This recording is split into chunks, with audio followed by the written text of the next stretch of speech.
দেখুন, একটি কার্টুন চিত্র প্রদর্শন করে সোশ্যাল মিডিয়ায় এক বয়োজ্যেষ্ঠ হুজুর ব্যক্তি, মাথায় পাগড়ি, লম্বা দাড়ি, তাকে বলা হচ্ছে একটি বালককে, 23 কিংবা 28 বছরের বালক যুবককে তাকে বলা হচ্ছে, তো চলো তোমাকে জান্নাতের রাস্তা দেখাই। তখন বালকটি বলতেছে, না, জান্নাতের রাস্তা তো এইদিকে না, এইদিকে, মানে মসজিদের দিকে যেতে হবে। না, কোন দিকে আপনি জান্নাতের রাস্তা দেখাইতেছেন?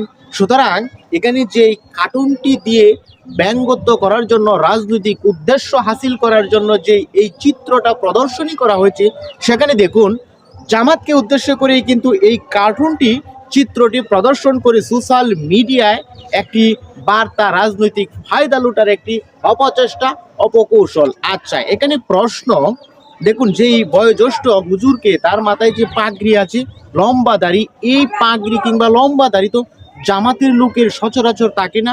সুতরাং বলাই যাচ্ছে এই কার্টুনটির ব্যাপারে তারা সে ধরনের চিন্তা চেতনা না করেই কিন্তু এই যে একটি পন্থা অবলম্বন করেছে, সেই পন্থাটি কিন্তু আসলে এই পর্যায়ে এসে আমি মনে করি ব্যর্থতায় পর্যবসিত হয়েছিল। সুতরাং জামাতকে টার্গেট করে দেওয়া হলেও এটি কিন্তু অন্যদিকে চলে গিয়েছে।